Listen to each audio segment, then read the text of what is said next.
வணக்கம். இப்போ நீங்கள் பார்த்தீங்கன்னா, இறந்த சாமியார்லாம் கொண்டு அடக்கம் பண்ணிக்கிட்டு கேட்டால், சாமி சமாதி ஆயிட்டாங்க, ஜீவ சமாதி ஆயிட்டாங்க அப்படின்னு சொல்லி அவங்கள அடக்கம் பண்ணிக்கிட்டு, இது ஜீவ சமாதின்னு சொல்லி மக்களை ஏமாற்றி காசு சம்பாதிக்காங்க. புரியுதா? நிறைய சாமியார் இருக்காங்க, நிறைய சித்தர்கள் இருக்காங்கன்னு சொல்லி பொய் சொல்லி மக்களை ஏமாற்றிட்டு இருக்காங்க. இதுதான் உண்மை.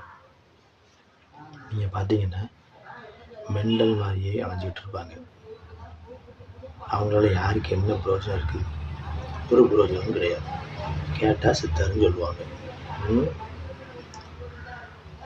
அப்புறம் சாமி ஆடுவாங்க, நிறைய விஷயங்கள் பண்ணுவாங்க. சும்மா ஜோம்பேறி மாதிரி சுற்றிக்கிட்டே இருப்பாங்க. கேட்டால் சித்தர்னு சொல்லுவாங்க. அவங்க ஏதாச்சும் சொல்லி ஏதாவது நடந்துடக்கூடாது, நீ ஒரு பெரிய சித்தருப்பா அப்படின்ட்டுருவாங்க. புரியுதா? இவங்கெல்லாம் கை கால் வியாதி இல்லை நோய் இந்த மாதிரி பல பிரச்சனைகளில் செத்து போயிடுவாங்க. இவங்களை கொண்டு அடக்கம் பண்ணிக்கிட்டு கேட்டால் அது சாமி சமாதி ஆகிட்டாங்க அப்படின்னு சொல்லிடுவாங்க. புரியுதா? இவங்களுக்கும் சித்தருக்கும் சம்பந்தமே கிடையாது. நல்லா புரிஞ்சுக்கணும். சித்தர்கள் என்பவருக்கு ஜீவ சமாதி என்கிறது என்னென்ன, ஜீவன், அதாவது ஒரு சித்தர் நான் சமாதி ஆக போகிறேன் அப்படின்னு சொல்லிட்டாங்கனாலே அந்த சமாதி அவரை இடத்த காமிச்சு கொடுத்துருவாங்க. அந்த இடத்துல போய் உட்காந்துக்கிடுவாங்க. உட்காந்துக்கிட்டு எந்த இடத்துல இருந்து அவங்களுடைய உயிரை இறைவனுடைய செலுத்துகிறாங்களோ அதற்கு பேர் தான் ஜீவ சமாதி. புரியுதுங்களா? இதுதான் உண்மை. அப்போ எந்த இடத்துல இறங்கி தன்னுடைய உயிரை கொடுக்காங்களோ அதற்கு பேர் தான் ஜீவ சமாதி. ஜீவன் அங்கிருந்தே போகிறதுனால தான் அதற்கு பேர் ஜீவ சமாதி அப்படின்னு பேர். இப்போ நிறைய சித்தர்கள்லாம் இருக்காங்க.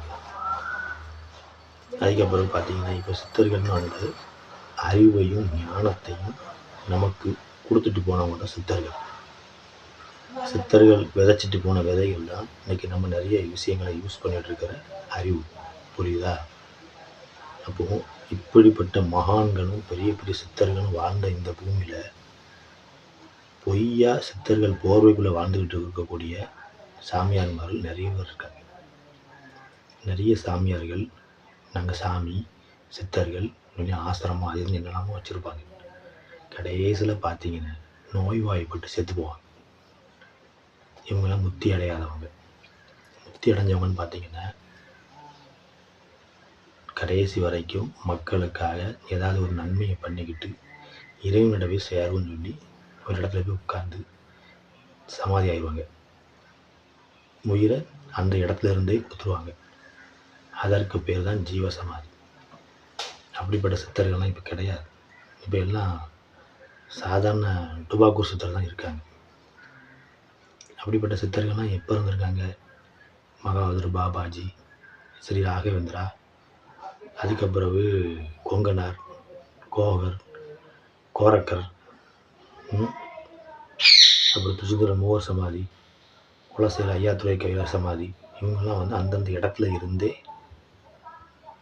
சமாதியானதுனால அதற்கு பேர் ஜீவ சமாதி. அந்த எந்த இடத்துல இருந்தாங்களோ அந்த இடத்துல இருந்தே அவங்களோட உயிரை இறைவனுக்காக கொடுத்துட்டாங்க. அதற்கு பேர் தான் ஜீவ சமாதி. புரியுதுங்களா? இந்த மாதிரி சமாதியை தேடி பிடிச்சி நீங்கள் போய் வணங்கினா தான் உங்களுடைய பிரச்சனை தீரும். இந்த ஜோசியக்காரங்க சொல்கிற மாதிரி ராகு கேது, நாகதோஷம், கிரக அமைப்பு சரியில்லை, அது சரியில்லை, இப்படி பல விஷயங்கள்லாம் சொல்லுவாங்கள்ல, அந்த ராசி சரியில்லை அப்படின்னு சொல்கிறாங்களா. இதெல்லாம் சரி பண்ணக்கூடிய சக்தி யாருக்கு இருக்குன்னா சித்தர்களுக்கு இருக்குது. அதுவும் இந்த சாதாரண சித்தர்களுக்கு கிடையாது, முழுமையாக முக்தி அடைஞ்ச சித்தர்களுக்கு. அவங்கள போய் நீங்கள் கும்பிட்டீங்கன்னா டைரெக்டாக கடவுள்கிட்ட போய் சொல்லிடுவாங்க. கடவுள் உடனே நம்ம பிரார்த்தனையை நிறைவேற்றுவார். அதுதான் சித்தர்கள். இவங்கெல்லாம் மக்களுக்காக சில அற்புதமான விஷயங்களை சொல்லிட்டு போன சித்தர்கள். அப்போ இவங்கெல்லாம் இப்படி இருக்காங்க சித்தர்கள்னு சொல்லி. இன்னும் சில பேர்கள் சும்மா சோம்பேறியாகவே இருந்துக்கிட்டு எவனா சாப்பாடு வாங்கி தர மாட்டானா, எவனா எதாவது வாங்கி தர மாட்டான்னு சொல்லிட்டு வர்றவன் போனட்ட வேண்டிய நியாயம் பேசிக்கிட்டு நான் ஒரு சாமின்னு சொல்லிக்கிட்டு கடைசியில் நோய் போட்டு செத்து போயிடலாம். புரியுதா? அப்போ அவன் சித்தரா? சித்தர் கிடையாது. கல்யாணம் முடிக்கான், கடன் தொல்லையில் வாரான், நிறைய பிரச்சனையை சந்திக்கான், கடைசியில் பொண்டாட்டி வேலை விட்டுட்டு சாமியாராக வந்துடுதான். எனக்கு வந்து ஆன்மீகத்தில் நாட்டம் வந்துட்டு அதனால் நான் எல்லாத்தையும் விட்டுட்டு வந்துட்டேன் அப்படிங்க. அப்போது ஆன்மீகத்தில் நாட்டம் வந்துட்டு எல்லாத்தையும் விட்டு வந்துட்டேன்னா உன்னுடைய பிரச்சனையை உன்னாலே சமாளிக்க முடியலைங்கும் போது மக்கள் பிரச்சனையை எப்படி சமாளிப்ப? அடுத்தவங்களோட பிரச்சனையை எப்படி சமாளிப்ப? முடியாது. மெண்டல் மாதிரியே சுற்றிட்டு பார்த்தீங்கன்னா நிறைய சித்தர்கள்லாம் அவங்களாம் சித்தர்கள் கிடையாது. சித்தர்கள்ங்கிற போர்வைக்குள்ளே வாழ்ந்துட்டு இருக்கிற சோம்பேறிகள். உண்மையான சித்தர்கள் அப்படின்னா அறிவு ஞானம் உள்ளவர்கள். புரியுதா? அந்த காலத்து சித்தர்கள்லாம் எதையாவது மக்களுக்குன்னு சொல்லி விட்டுட்டு போயிருக்காங்க. மகாதூர் பாபாஜி என்ன செஞ்சுட்டு போயிருக்காரு, போகர் என்ன பண்ணிட்டு போயிருக்காரு, கோரக்கர் என்ன பண்ணிட்டு போயிருக்காரு, கொங்கனார் என்ன பண்ணிட்டு போயிருக்காரு, மூவர் ஜீவசமாதிகள் என்ன பண்ணிட்டு போயிருக்காங்க, குலசேகரன் ஐயாத்துறை கவிதார் என்ன பண்ணிட்டு போயிருக்காங்க. இப்படி பல சித்தர்கள் இருக்காங்க. அந்த சித்தர்கள்லாம் ஒவ்வொரு சித்தர்களும் மக்களுக்கு பயன்படுற மாதிரி ஏதாவது பண்ணிக்கிட்டு சாதனை புரிஞ்சுட்டு போயிருக்காங்க. சாதனையும் அறிவும் ஞானமும் உள்ளவர்கள் தான் சித்தர்கள். மெண்டல் மாதிரியே சுற்றிட்டு இருக்காங்க பார்த்தீங்களா, அவங்க சித்தர்கள் கிடையாது. நோய்வாய்ப்பட்டு செத்தவனை கொண்டு பதிச்சு வச்சுட்டு சித்தர் பீடம் சொல்கிறாங்க பார்த்தீங்களா, அது சித்தர் கிடையாது. நீங்கள் நினைக்கலாம் அந்த கோயிலில் நான் டெவலப் ஆகிட்டேன், அது சக்தினால டெவலப் ஆகலை, காசுனால டெவலப் ஆகுது. காசு இருந்தால் எந்த கோயிலை வேணாலும் டெவலப் பண்ணலாம், சக்தினால டெவலப் ஆகாது. புரியுதா? உதாரணத்துக்கு குலசேகரப்பட்டம் முத்தாரம்மன் கோயில் வந்து 2000 வரைக்கும் 2015 வரைக்கும் நாகர்கோவில் மக்களுக்கு அப்படி ஒரு கோயில் இருக்குன்னே தெரியாது. புரியுதுங்களா? அதே மாதிரி சங்கரன் கோயிலோட போகும் குலசேகரப்பட்டத்தில் ஒரு முத்தாரம்மன் கோயில் இருக்குன்னு தெரியாது. எவ்வளோ டிஃப்ரெண்ட் இருக்குது. இது எப்படி தெரிஞ்சுது? விளம்பரம், வீடியோ, தொலைக்காட்சி மூலயமா எல்லா மக்களுக்கும் இந்த கோயில் போய் சேர்ந்துச்சு. புரியுதா? அதுக்காக சக்தி இல்லைன்னு நான் சொல்ல வரல, உதாரணம் சொல்லுதேன். இப்படி தான் எல்லா கோயிலும் டெவலப் ஆகிட்டு இருக்கு. கடவுளாக தான் இருந்துகிட்டு இருக்காங்களே தவிர அவங்க வந்து எந்த விஸ்வரூபமும் எடுக்கலை. அவங்க வேலையை பார்த்துட்டு இருக்காங்க, நம்ம வேலையை பார்த்துட்டு இருக்கோம், அவ்வளோதான். புரியுதா? அதுக்காண்டி எல்லாரும் சித்தர் மாதிரி நான் ஒரு வார்த்தை சொல்லுவேன், அது பழிச்சிடும். பழிச்சவொன்னு சொல்லுவாங்க, அவர் சொல்லிட்டு படிச்சுட்டு அவர் பெரிய சாமியாக இருப்பார் அப்படிங்கிற. நான் சாமியாரா?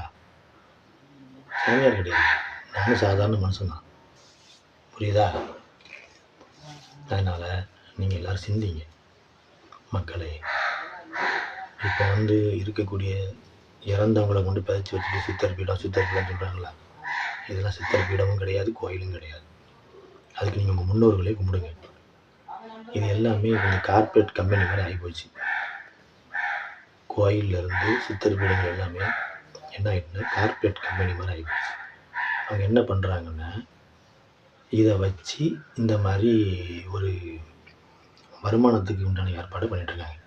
சித்தர் பீடம் அது இதெல்லாம் வச்சு வருமானத்துக்கு ஏற்பாடு பண்ணுறாங்க. அப்போ இந்த கோயிலை டெவலப் பண்ணுற மாதிரி காமிக்கிறது, கோயிலில் அப்படி அதிசயம் நடந்துச்சுன்னு சொல்கிறது, இது எல்லாமே ஒரு விளம்பர வித்தி. செத்து போனால் எப்படி வந்து இது பண்ணுவான், நல்லது பண்ணுவான். சித்தர்களால் மட்டும்தான் நல்லது செய்ய முடியும். புரியுதுங்களா? செத்து போனவங்க வந்து நல்லது பண்ண மாட்டாங்க. அது நீங்கள் தெளிவாக புரிஞ்சுக்கணும். புரியுதா? உண்மையாகவே சித்தர்கள்ங்கிறவர் வந்து எந்த இடத்துல உயிரை உட்கார்ந்து ஜீவசமாதி ஆகுறாங்களோ அதற்கு பேர் தான் ஜீவசமாதி. இறந்தவங்களை கொண்டு பதிச்சு வச்சா அதற்கு பேர் ஜீவசமாதி கிடையாது. அது வந்து இறந்தவங்க தான். அவங்க சாமி சித்தர் அப்படின்னு சொல்லி நம்மளை ஏமாற்றி அவங்க காசு பிடுங்குவாங்க. இதுதான் நடக்கும். அங்கே போனால் உங்களுக்கு ஒரு சில விஷயங்கள் நடக்கலாம், ஒரு சில நடக்காமல் போகலாம். நீங்கள் அதை கும்பிட்டீங்கன்னா உங்களுக்கு பாவம் தான் கிடைக்கும், எந்த விதையும் நன்மை நடக்காது. புரியுதுங்களா? இப்படிதான் விஷயங்கள்லாம் இருக்குது, புரிஞ்சுக்கிடுங்க. ஆன்மீகங்கிறது நமக்கு ரொம்ப முக்கியமான ஒரு விஷயந்தான். அதற்காக எல்லாத்தையும் ஆன்மீகங்கிற போர்வைக்குள்ள மூட நம்பிக்கை நம்ம நம்பிக்கிட்டு இருக்கக்கூடாது. புரியுதா? நீங்கள் மகாவீர் பாபாஜி எடுத்துக்கிடுங்க, போகர், கோரக்கர், பாம்பாட்டி சித்தர், இந்த மாதிரி பல சித்தர்கள் இருக்காங்கல்ல, அவங்களுடைய ஜீவ சமாதி இருக்கும். அவங்களுடைய வரலாறுகளை தோண்டி பாருங்கள், எவ்வளோ ஞானம் நம்மளுக்கு கொடுத்துருக்காங்கங்கிறது உங்களுக்கு தெரியும். புரியுதா? சும்மா உட்காந்துக்கிட்டு மெண்டல் மாதிரியே வரணும்னா அவங்கள சித்தர் கிடையாது. அவங்கெல்லாம் எதுக்குமே பிரயோஜனம் இல்லாத மனிதர்கள், முத்தி அடையாதவங்க. அதனால தான் கை, கால், வாய் இதெல்லாம் புண்ணாகி செத்து போகிறாங்க. புரியுதா? அதை நீங்கள் புரிஞ்சுக்கோங்க மக்களை, சிந்திங்க. புரியுதா? எதையும் மூட நம்பிக்கை நம்பாதீங்க.